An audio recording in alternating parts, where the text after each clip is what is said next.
किले के अंदर आते ही आपको विजयनगर एम्पायर की वास्तुकला का चरम दिखेगा। यहाँ पे माधव आर्य टेम्पल और रघुनाथ स्वामी टेम्पल हैं। इनकी नक्काशी विशेष है।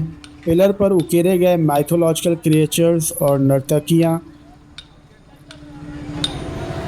लेकिन जब आप इस मंदिर के गर्भगृह में कदम रखते हैं तो एक सन्नाटा सा छा जाता है। आखिर क्यों? आगे देखते हैं।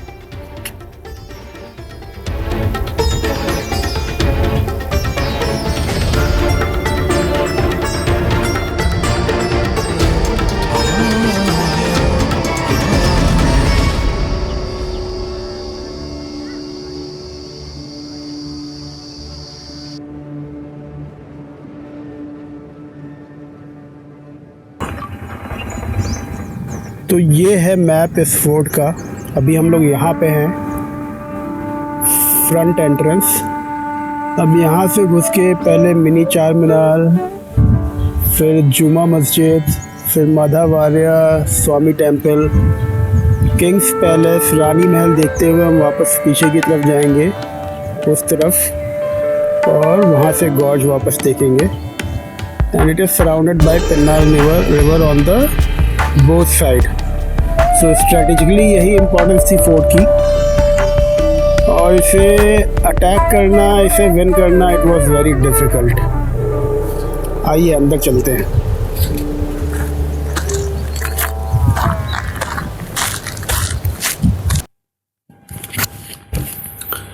लेकिन इस 300 फीट गहरी खाई के किनारे एक शहर बसाने का ख्याल आया किसको? इतिहास के पन्ने बताते हैं गांडीकोटा की शुरुआत 1123 एडी में एक स्थानीय राजा कापा राजा ने की थी। शुरुआत में ये सिर्फ रेत और मिट्टी का एक छोटा सा किला था। This is the front gate. लेकिन इस किले को उसका असली खौफनाक रूप दिया पेन्नास्वामी नायक्स ने। पेन्नास्वामी रामलिंगा नायडू, जो विजयनगर एम्पायर के सबसे खूंखार कमांडर्स में से एक थे, उन्होंने इस ज्योग्राफी को समझा। उन्होंने इस किले को 101 लाख पत्थर के बुर्जों और 40 फुट ऊंची दीवार से घेर दिया। The fort didn't just blend into the canyon, it became a weaponized extension of it.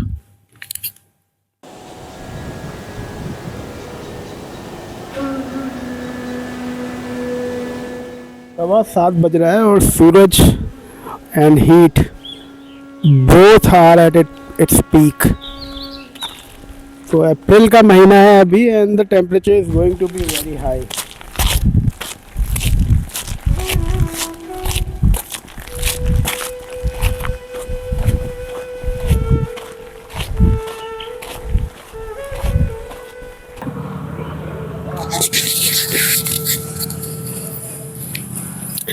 इस स्थान का नाम तेलुगु शब्द गंडी, जिसका अर्थ गोज है, और कोटा एक किला से लिया गया है। ये पेन्नार नदी के गौज पर बनाया हुआ है, इसलिए इस स्थान और किले को गंडी कोटा के नाम से जाना जाता है।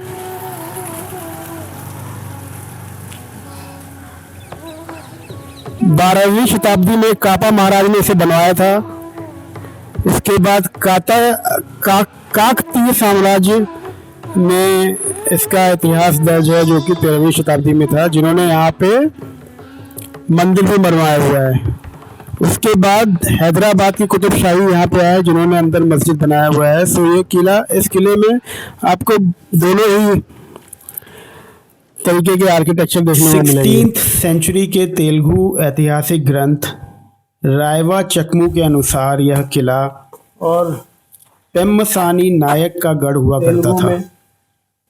They were not ordinary kings. वे विजयनगर एम्पायर के सबसे खतरनाक और एलीट कमांडर्स थे। हिस्टोरिकल इंस्क्रिप्शंस बताते हैं कि यहाँ 80,000 से ज़्यादा सैनिकों की फौज हमेशा तैनात रहती थी। जरा इस आर्किटेक्चर को देखिए। They were designed to project absolute military power. अभी हम लोग किले के द्वार पे खड़े हुए हैं और यहाँ की दीवारों को देखिए। ये इसका मेन गेट है, जो कि आज भी खड़ा है हजारों सालों के बाद भी।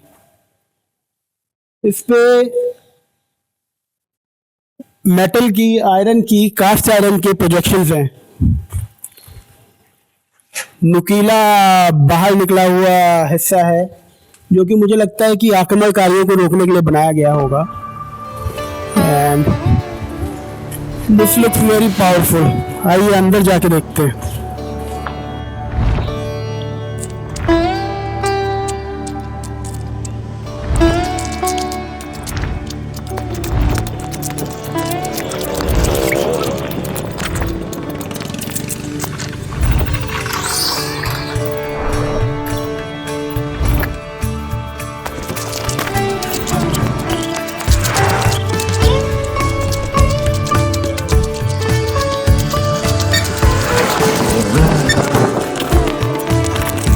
किले के अंदर ही पूरा शहर बसा हुआ है, लोगों के घर भी हैं यहाँ पे, और मुझे लगता है यहाँ के लोकल आते जाते रहते हैं यहाँ से।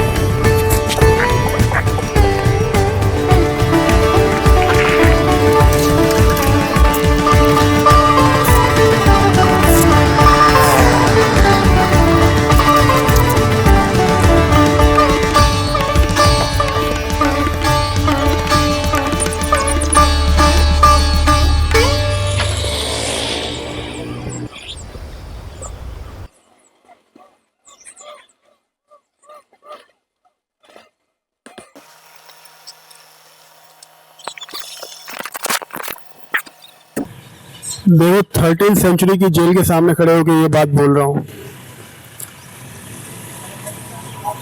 अगर वीडियो को लाइक और सब्सक्राइब नहीं करोगे तो फिर ये जेल है।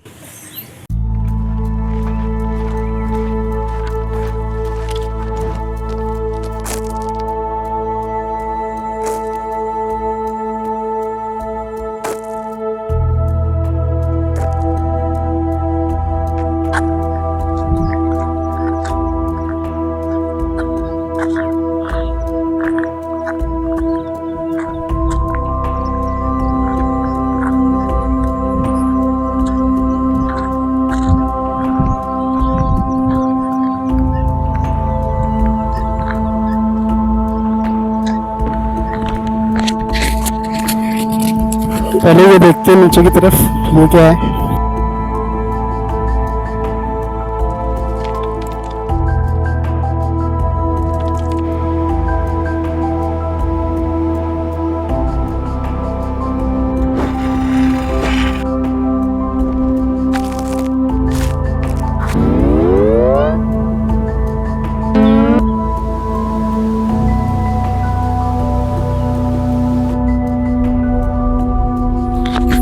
ऊपर जाके देखते हैं। अभी तो कबूतरों ने इसे अपना घर बना रखा है।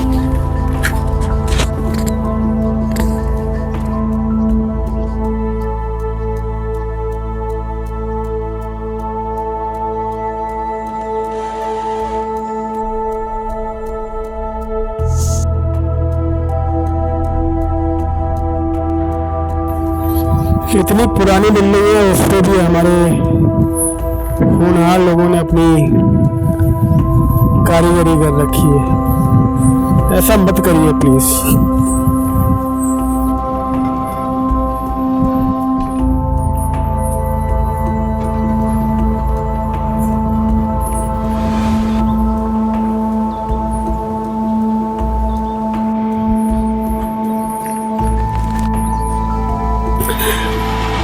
जेल की दूसरी तरफ ये छोटा सा गार्डन वाला पैच है जहाँ पे नींबू के पेड़ लगे हुए हैं, और उस तरफ आप प्राचीन टेंपल भी देख सकते हो। अच्छा, एक चीज़ और मुझे बहुत अच्छी लगी इस जगह के बारे में, हर जगह आपको ये विंड मिल्स दिखाई देंगे। It's a good initiative, renewable source of energy.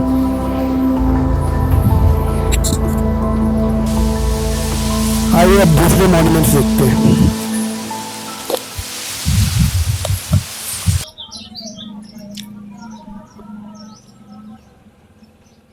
माध वपे रुमाल स्वामी टेंपल की तरफ जाने का रास्ता।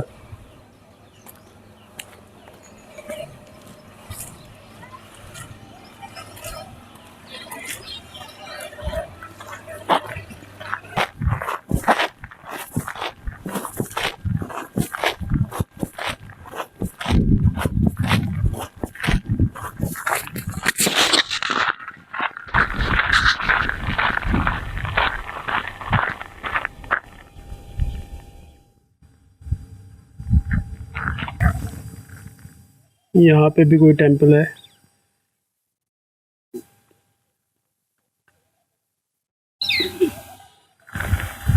हनुमान जी की प्रतिमा लग रही है।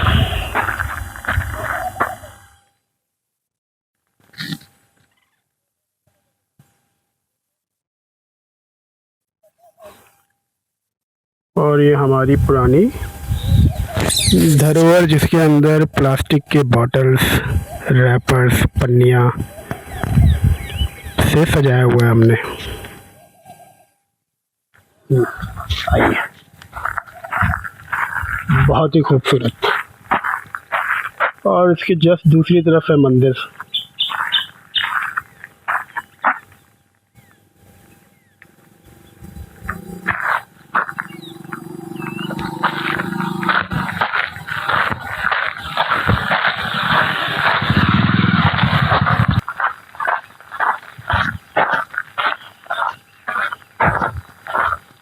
तो यहाँ तो एक रास्ता ये मंदिर की तरफ जा रहा है और दूसरा रास्ता उस तरफ जा रहा है, जो हम जाके देखेंगे क्या है वहाँ पे। मोस्ट प्रोबेबली वो गॉर्ज की तरफ जाने वाला रास्ता है, बट लेट्स सी आफ्टरवर्ड्स। अभी तो मंदिर की तरफ चलते हैं।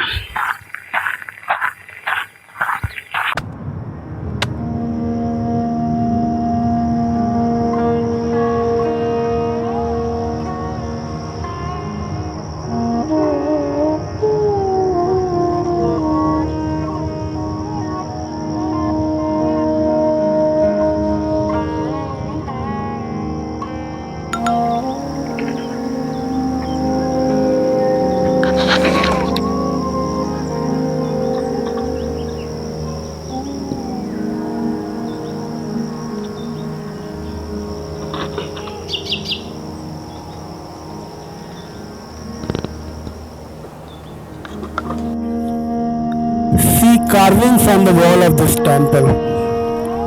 इस मंदिर की दीवारों पे हो रही है नक्काशी, देखिए।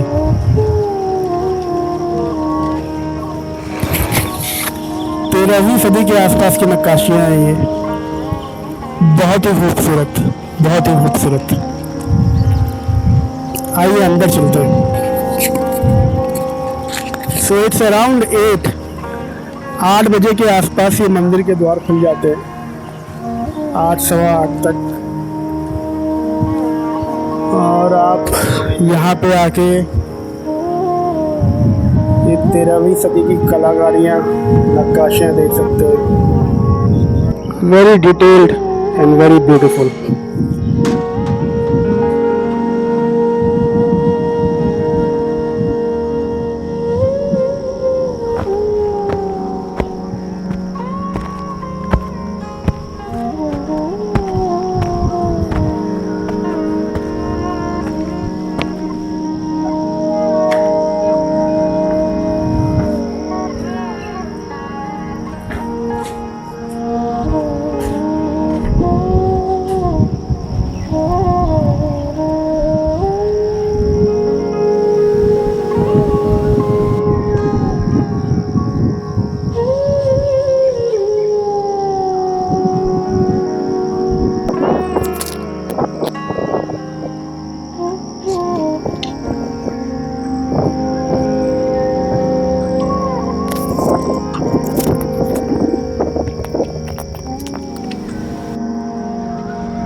ये देखिए, कुछ नक्काशियाँ टूट गई हैं या तोड़ दी गई हैं, ऐसा लगता है। ये तो गणेश जी लग रहे हैं।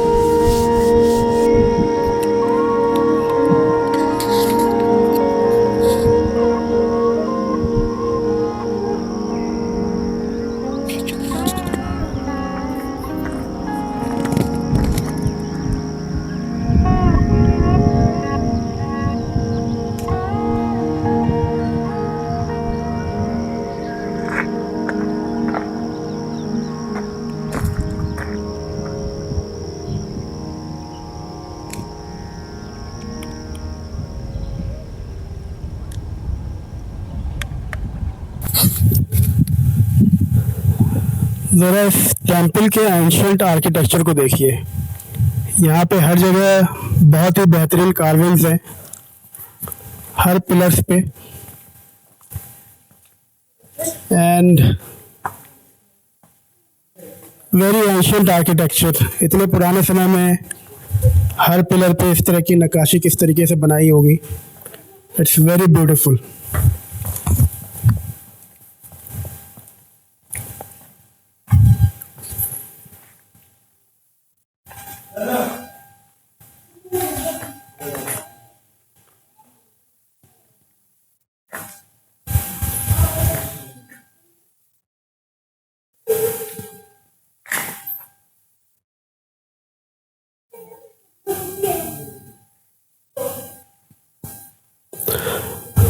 This is not just an architecture, it's the symbol of immense power and immense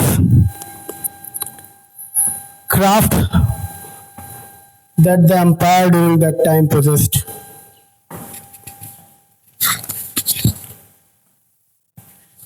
ये मंदिर का सेंटम है और यहाँ पे एक भी मूर्तियां नहीं है। सो हिस्ट्री के मुताबिक जब यहाँ पे आक्रमणकारी आए, when the invaders arrived here, सारे आइडल्स को एक सेफ लोकेशन पे भेज दिया गया था, स्थानांतरित कर दिया गया था। 1650 में जब गोलकोंडा सल्तनत के जनरल मीर जुल्मा ने यहाँ हमला किया तो इस किले को सीधा भेदा न जा सका। महीनों की घेराबंदी और धोखे के बाद किला गिर गया तो तबाही सी मच गई। ऐतिहासिक दस्तावेज बताते हैं कि हमले से ठीक पहले भगवान माधवराव की मुख्य मूर्ति को बचाने के लिए यहाँ से निकालकर माइडुकुरु शिफ्ट कर दिया गया था, जहाँ वो आज भी है। कुछ इतिहासकार बताते हैं कि मीर जुल्मा ने बाकी मंदिरों की अष्टधातु की मूर्ति पिघलाकर अपनी तोपें बनवाई थी। The silence in these temples is deafening. It's a literal scar of the war.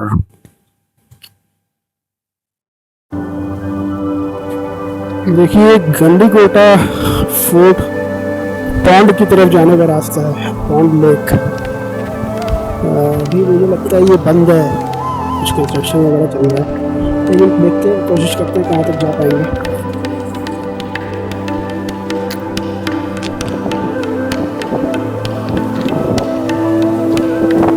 यहाँ से कुछ ऐसा दिखता है फोर्ट।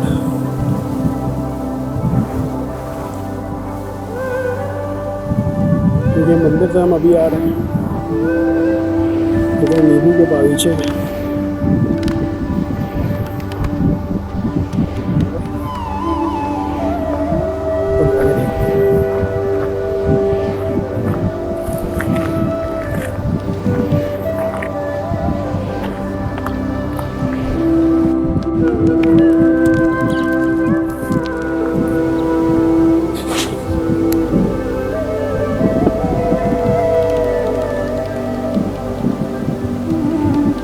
ये फोर्ट की बाउंड्री है, लगता है ऊपर बहुत।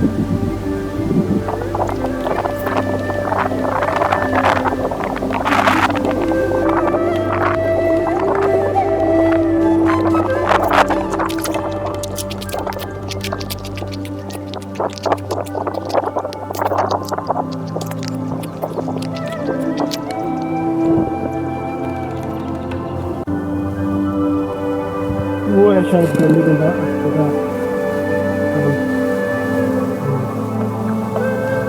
रास्ते बन गए, रास्ता नहीं है उनके जाने के लिए दिखा नहीं।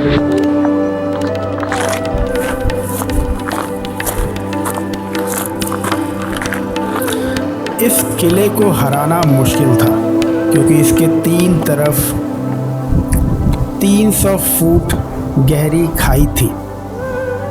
It was practically invincible.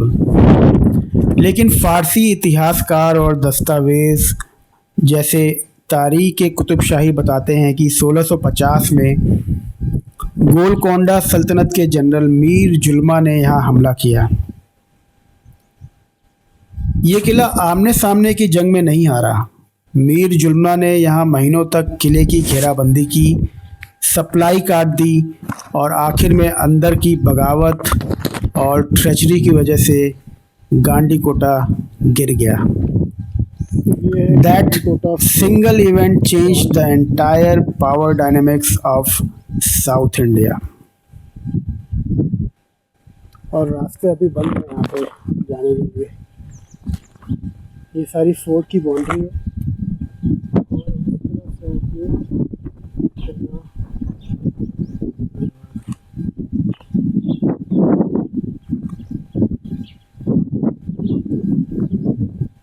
ये कितनी ऊंची क्लिफ है ये।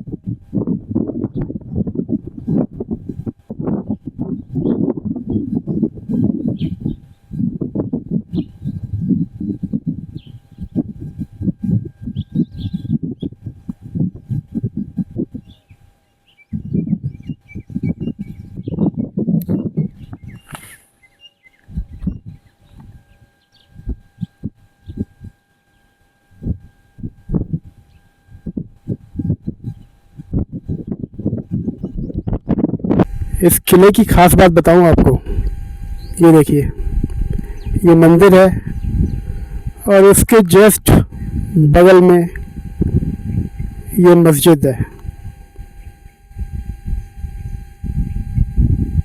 तो समझ लो रिलीजियस टॉलरेंस किस लेवल पे था इस देश का।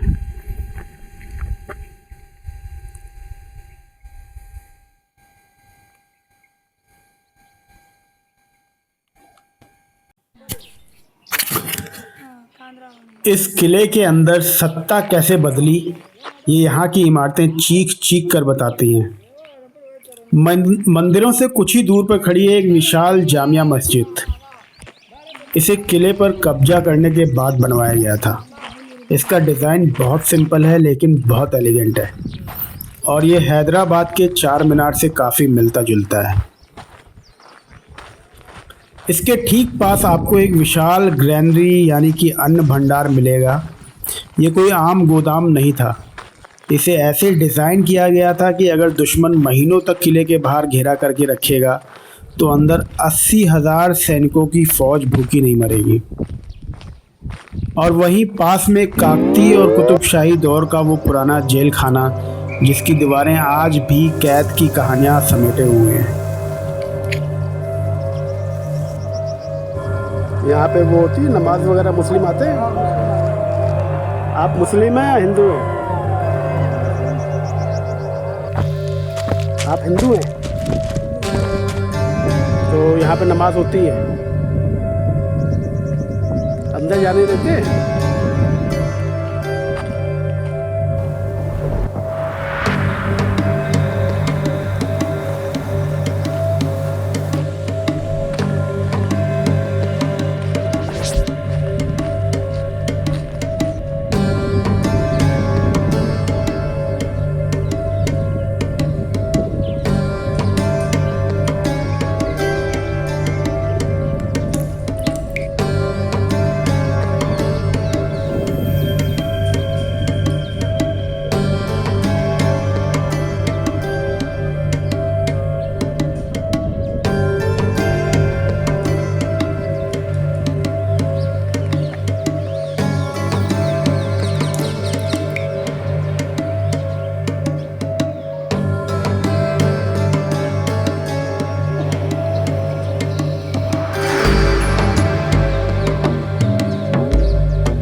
आप इस बंजर सूखे इलाके को देखकर अंदाज़ा भी नहीं लगा सकते कि 17th सेंचुरी में ये जगह दुनिया की सबसे बड़ी डायमंड ट्रेड का हिस्सा थी। रायलसीमा का ये पूरा बेल्ट हीरो की खादान डायमंड माइंस के लिए मशहूर था, जो विजयनगर साम्राज्य के समय से ही चालू थी। लेकिन यहाँ का असली गॉडफादर कोई राजा नहीं था। यहाँ एंट्री होती है एक फ्रेंच ट्रैवलर की, जीन बप्टिस्टे ट्रवेनियर। 1652 में जब टवर्नियर खुद गांडीकोटा आया तो उसने अपने रिकॉर्ड में एक चौंकाने वाली बात लिखी। जिस जनरल मीर जुल्मा ने इस किले पर कब्जा किया था वो सिर्फ एक फौजी नहीं था, वो असल में पर्शिया से आया एक डायमंड मर्चेंट था जिसने अपनी दौलत के दम पर एक पूरी फौज खड़ी कर ली थी। मीर जुल्मा ने खादानें शुरू नहीं की, उसने इस पूरे व्यापार पर अपना एकाधिकरण मोनोपोली जमा लिया। He was the ultimate diamond warlord. उसने खुद टवर्नियर को अपनी बेशकीमती हीरे की कलेक्शन दिखाई थी। This fort wasn't just a military base, it was the ultimate vault for his diamond cartel.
इस किले ने बहुत तेजी से सत्ता को बदलते देखा। मंदिरों के पास खड़ी थी ये जामिया मस्जिद उसी बदलाव का सबूत है जिसे कुतुब शाही के दौर में बनवाया गया था। लेकिन मीर जुमला के बाद ये कहानी यही नहीं रुकी। 1687 में जब गोलकुंडा गिरा तो ये किला मुगल्स के हाथ लग गया। एम्परर औरंगजेब की सेना ने यहाँ अपने झंडे गाड़े।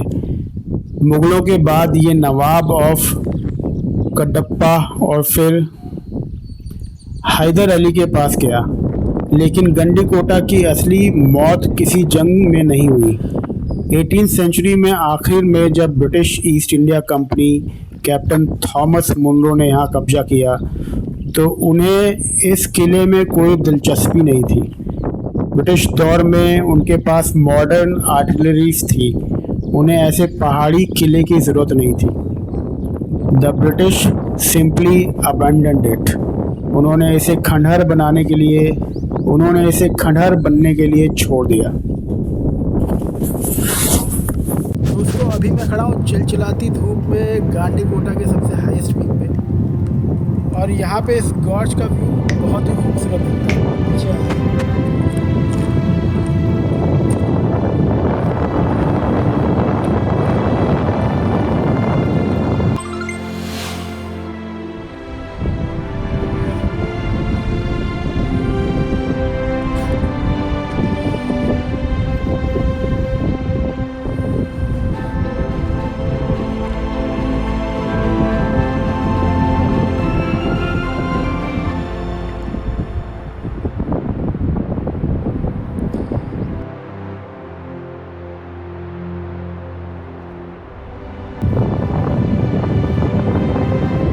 ये जो पिक दिखा रहा हूँ मैं आपको, ये यहाँ की सबसे हाईएस्ट पीक से ली गई है।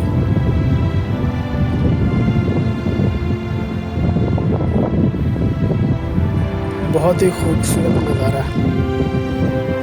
सदियों तक पेन्ना नदी ने इस पहाड़ों को काट कर इतना खूबसूरत गॉर्ज बनाया हुआ है।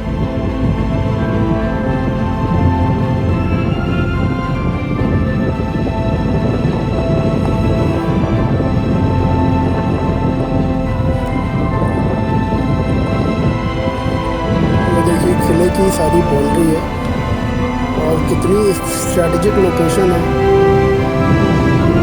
इसी वजह से पास्ट में इस किले को भेजना बहुत ही मुश्किल था।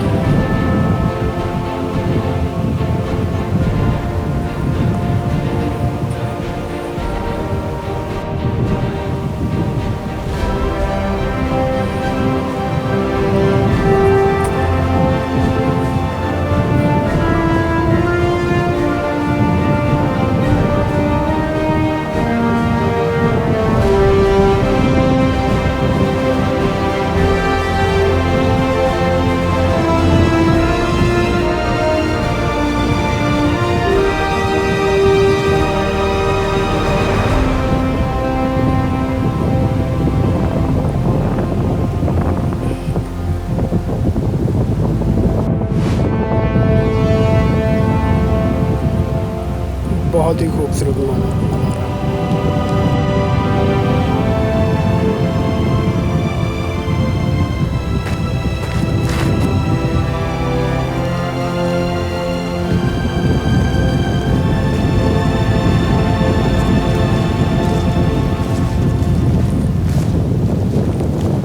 Signing off from Gandikota. Gandikota सिर्फ एक कैनियन या सोशल मीडिया स्पॉट नहीं है, इट्स अ फिजिकल टाइमलाइन। खाली पड़े पेड़, मस्जिद के मेहराबे और खून से सना इतिहास। जिन राजाओं ने ये दीवारें बनवाई वो मिट्टी में मिल गए, लेकिन ये पेन्ना नदी आज भी इन चट्टानों को काट रही है। The rocks remember everything. See you in the next episode.